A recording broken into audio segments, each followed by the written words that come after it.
Cause you never know what tomorrow brings in this crazy life. Hey, this life, this life, this life. What is going on, guys? Barber223. Here we are again, guys. So, what are we doing today? Well, the first order of business is something a little funny. What I'm gonna do on my intros, as you guys know, I give the super famous "It's Barber223." We're back with another banger. So now, in the comments below, leave something funny you want me to say in the intro, and whatever comment gets the most likes, I will say it is Barba223, and whatever comment wins, I'll say in the opening. It doesn't matter what it is, if it's funny, if it's dumb, if it's embarrassing to me, I'll say Barba's an idiot. I don't care. Leave your comment below. Now, what are we going to be doing today? We're going to be doing a magic necromancer PvP build. Yeah, man, I'm really enjoying this one. It's a lot of fun. I will tell you right now, it is so tanky. And it's really good in team play. I'm getting an easy 300k healing without even trying to in BGs. So, yeah, let's just do it. It's really fun, guys. And as always, make sure you like, comment, subscribe. And again, as always, I really appreciate all the love you guys give me. Our channel is growing tremendously. We have surpassed 300 subs by a margin. I think we're at like 320. So I really appreciate it, guys. And without any further ado, let's just get into the build, and I'll tell you guys pretty much everything. So let's do it. So let's start with the character screen. So here's what we got. We have 36k magic, we have 27k health, 17k stam, a very good amount of recovery. I gotta be honest, I may even change it a bit. It might even lower the recovery just slightly. It's very good to have recovery, but of course you don't need that much because of heavy attacking and stuff. So I'll tell you the options you can change. We are using the Atronach Mundus. If you really want, you could change the Mundus, but yeah. So we have 2,999 spell damage on buff. It really is pissing me off because why can't it just be 3,000? It's just so ugly. We have 19% crit, 9,000 pen unbuffed. That goes up a lot higher. I'll tell you why. And the resistances aren't incredible, but on the back bar we have a good amount. And on the front bar it's a little bit lower, but we have access to major protection at all times, so that really skyrockets our resistances, of course. And we have mana protection, so that is very nice as well. So that's the character screen. So let's get into the gear. Guys, I'll be real, it's very similar to my Magic Warden. Now, it's a little bit different. So it's different in a couple ways. I'll tell you why. So we're using an ice staff. There's a couple reasons why we're using an ice staff on the front bar of Crafty. Now, number one is on magic builds, if you don't use, I really like using resto staves for the major mending, and I don't like using one-handed shield. So the ice staff allows me to block with no cost, well, you know, low cost, and that is really nice for me as well. And I like to heavy attack, guys. So another thing is, when you heavy attack with an ice staff, you get a damage shield. So if I can find it, here we go. You get a 7k damage shield. This scales off of max health. So it's gonna be like 3,500 in PvP, which is solid. Like, it's nice to just heavy attack and get a damage shield, but it really is for the blocking. Now I know you get 8% extra damage if you use a lightning staff with AoE abilities. I know that's a good amount, I gotta be honest, but I'm really liking the frost staff, and applying major or minor maim is also very nice with the frost glyph, so reducing enemies damage done as well as hitting them. I just like the ice staff. Again, guys, you could use frost and you could also use flame, but that's what I'm using. So don't roast me in the comments. I like ice staff, it's just my preference. So yeah, and then back bar, of course we're using a resto staff with the weapon damage and defending on it for extra resistance and extra healing with the enchantment. So on the helmet, we're using one piece pirate skeleton for the armor. We really need this. I think this is the best in slot for the one piece because we're running 6 light, and it's going to make a huge difference with a triglyph on it. It's really nice. The extra armor makes it. I tried it without the extra armor. I used Valken, and I just felt like so much more tanky with the armor. I know it's only 1400, but it makes such a big difference for me. So, yeah, that's why we're using that. And then, of course, Crafty on the body, shoulder, here you go. But then the other set we're using is Amber Plasm. Guys, I know I use this on my Warden as well, but oh my goodness, I can't stop using this set. It's so dang good.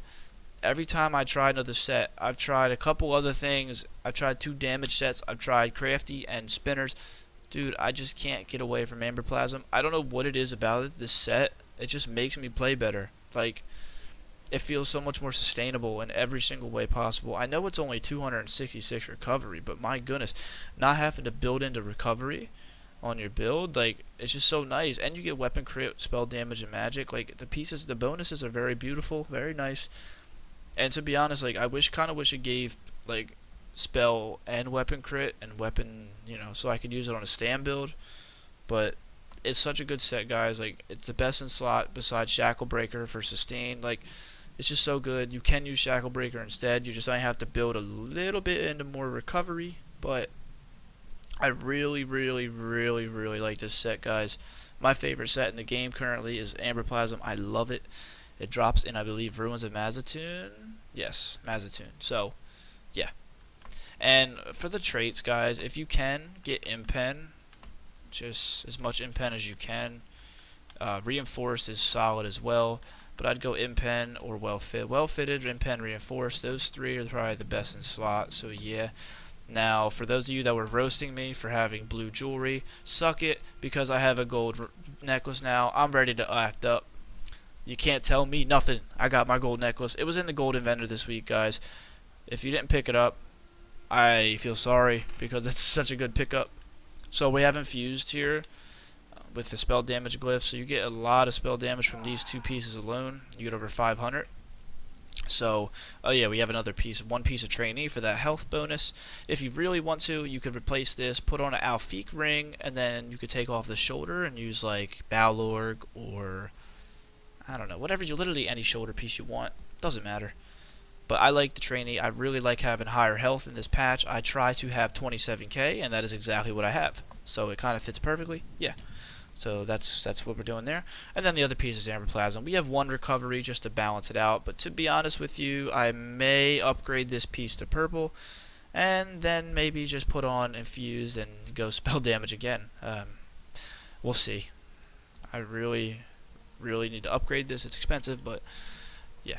So that's the gear, guys. It's I told you the couple options you can change if you really want to. I know it's 6 light, and the resistances aren't insanely high, but I'm telling you, with your Spirit Mender, you're going to be chilling. So here's the skills, okay? So let's get into it. So we have a nice tooltip on Degeneration. Obviously, as you guys know, this is just damage and major sorcery. You could also use a potion if you really want to. If you use a potion and for your spell damage, what I would probably do is just put on either Skeletal Arcanist or Inner Light. That's probably the best option. But Degeneration, I don't like using potions for my spell damage just because it's so much work. And I like to appeal to everybody, and Degeneration is the default. You gotta use it. It's a must. So that's why I'm using it. Unless you use Rattle Cage, but that doesn't even work in Cyrodiil. So here's Degeneration. Now, we're using Remote Totem. As you guys know, I am using an ice staff, so I can't really use any other CC. I mean, I tried this, but I gotta be honest, Remote Totem really grew on me. I enjoy using this skill a lot. I know it's a weird skill. If you do end up going the route of using a Flame Staff, you could use Destructive Clench if you want to. But I gotta be honest, Remote Totem is great because it's an AoE. And the way you could play it, like if let's say you're in a 1v3, 1v2, whatever, you're outnumbered fight, right? You use this. So you're kiting. Let's say this tree is what we're kiting, right? You just drop this here, and look at the radius. Like, it's a really nice area. Like, it covers a good amount of space. So anyone that comes into this area is going to be feared. So if you hit someone with a blast, like you summon your blast bones, you drop your stun, they come into it and they're feared, and the blast bones hits. It's a free hit. I really like it for that reason. On top of it, it's cheap, and you get minor protection. So if you use your Spirit Mender and you use that, you're getting minor and major at the same time. So like having access to both of those together, like just a flat 15% damage reduction, is really nice. So I think it's a good skill. And another way you could use it, if you're sitting off in the distance fighting, and your teammates have a lot of pressure, or there's a big group of people, you can drop this like far away like that, and it'll literally stun everybody, and your blast bones can hit. It's pretty nice. And for those of you guys that use harmony builds, this will go really well with that. So yeah, I really like it for that reason. So yeah. Now elemental drain is a spot where there's a flex. I like having the pen. 6k extra penetration is so nice, and on top of it, it essentially gives you 320 recovery because you get 168 back every second. So why am I in combat? Oh, so that's a really nice thing. Sorry guys about this. So that's a really nice feature there, and like being able to get all that recovery back and being able to get hella penetration from it, because you have 9k pen flat. Now when you use a blast bones, I believe that goes up by 1500, so that's 10.5k right there plus another 6k. Bang, you're sitting at like 17, almost 17k pen, and you don't even have spinners on, so like, and you have a lot of max magic, so that's really nice. Now another option you could do is inner light, because you will get a lot, you will get like 3k extra magic, so like that's really nice. And when you get 3k extra magic, obviously your tooltips are going to be higher, so like we're at 11.2 with mage light, but then when you switch to elemental drain, it sits at 10.9.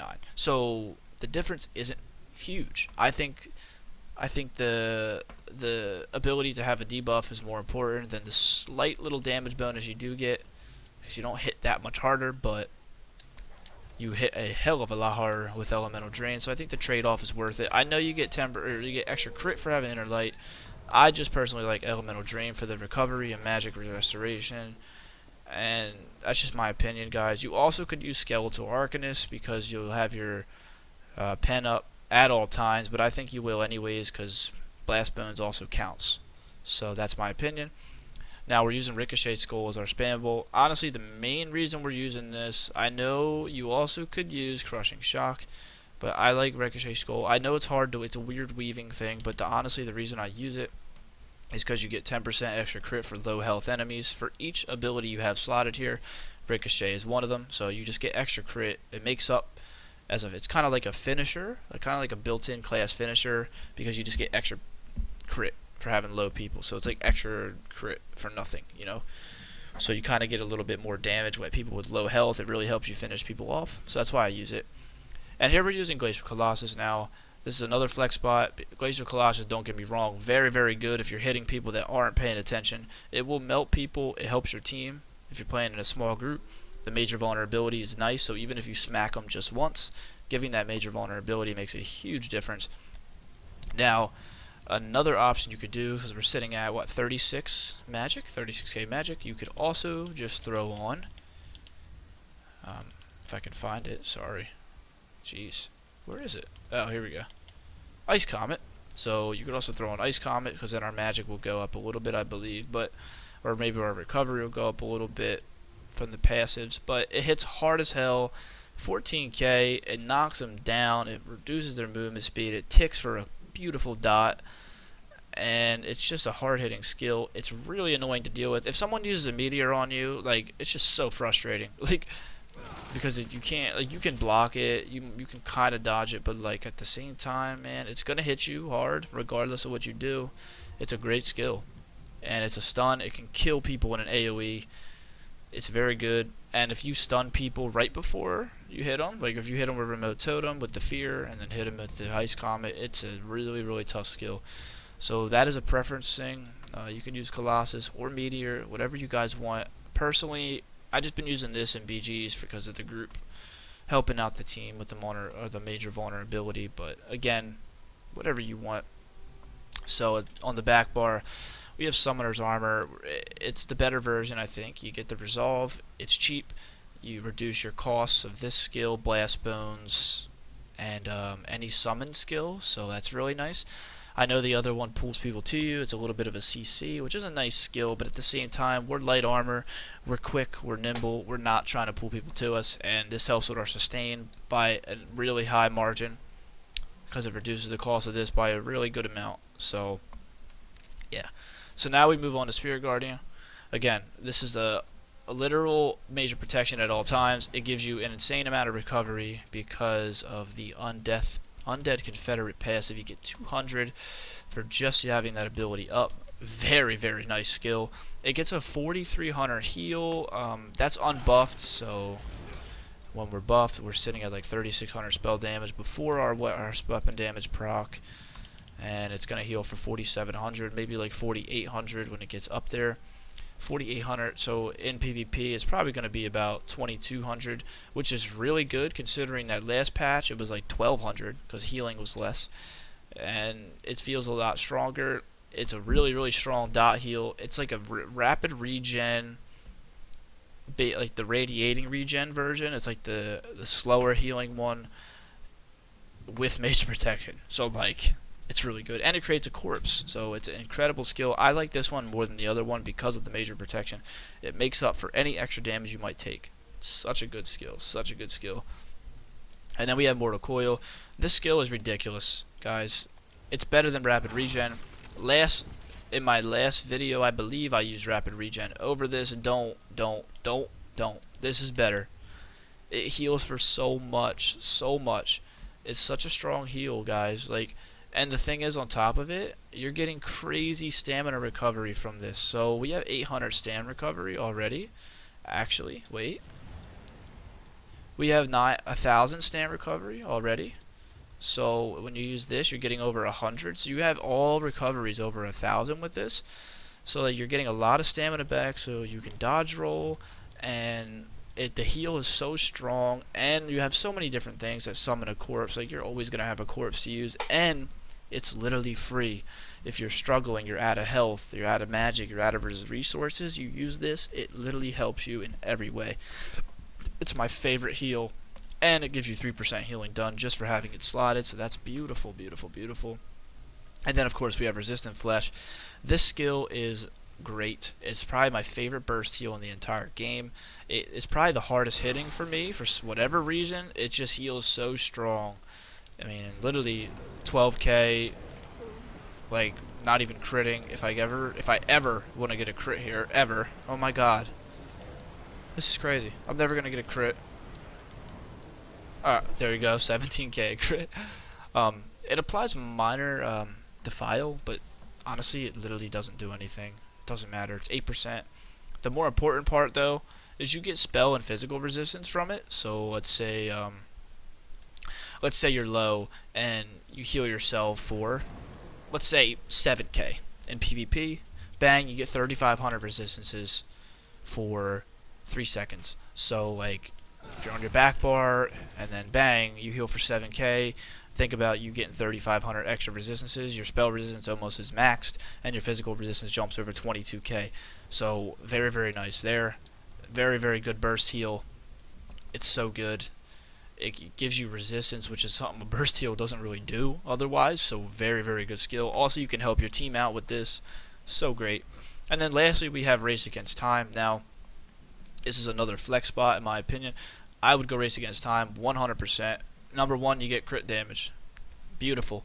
Number 2, Major Expedition, which is probably the most valuable thing in the whole game in my opinion for PvP, is being able to line of sight and being able to move. So with that, like, you can just dip around with no issue, and it removes snares. So if you get talons, if you get fossilized, if you get hit with crit rush, if you get hit with literally any skill, if you're getting hit with biting jabs from a Templar, you can get away. You have no issue running. Literally, I've survived so many times just from this skill. I'm hitting hit by 4 people. I'm spamming heals. I use this, bang, I sprint, and I'm good. I'm fine. I can heal up. It's such a good skill. Now, the other option would be Hexproof. Don't get me wrong. Hexproof is a great skill. It really lowers the cost of your skills by 3%, which is a big, big thing. I think it even counts to a build or ultimates, which is nice. So that's a very nice thing. You could use that. Now, don't get me wrong, you could use that. You could also even use Hexproof right here instead of Elemental Drain if you want to be more tanky. But I don't even think you need it because your healing is just so good that, like, it doesn't even matter. Like, you can just out-heal most things. And that's why I like it. So that for that reason, I'm kind of using Race Against Time. Now, lastly, we have Ravenous Goliath. As you guys know, this ultimate is freaking ridiculous. You get insane health. You pretty much heal to full. You're unkillable for the duration. You wreck people with AoE damage. You just do a lot of damage. And it's just such a good one. Obviously, it's 1600 a second, but it shoots up by an insane amount when you use it. Like, it's just insane. So you do like 4K. It's great. You're unkillable. One of the best ults in the game, honestly. If you really want to use the resto ult instead, you honestly could use the resto ult if you want. Panakia, right? I think that's how you say it. You could throw that on the back bar and then just throw Goliath on the front bar if you really want to. But I like this setup a little bit better. That way I have a damage ult for the team and then my own sustaining ult. So, guys, that's the skills. And that's pretty much everything. I told you all the flex spots. I told you what I think you could change if you want to. It's really it. I mean, that's pretty much all I got. And yeah, like, honestly, guys, this build really smacks people. It's so fun. I love it. I love it. Very, very enjoyable. And of course, like, as always, guys, I really appreciate all the love you're showing me. It means a lot. It really does. And the channel's growing a lot, and I really, really love it. I'm having a lot of fun doing it. I'm having fun debating. I'm having fun talking to you guys, and I'm looking forward to growing even more. So let's just keep it up. And as always, make sure you like, comment, subscribe. Enjoy the gameplay. Make sure you stay for it. It's not going to be super long, but we're going to get a BG or two in just to show you how the build runs and functions. So yeah, guys, that's pretty much all I have today. So have a good one. Stay safe, and more content is coming soon. Working on a stamina warden, literally as we speak. Trying to level some stuff up and figure out exactly what skills I want to use on him. So yeah, that's pretty much it, guys. Have a good one. Thank you.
You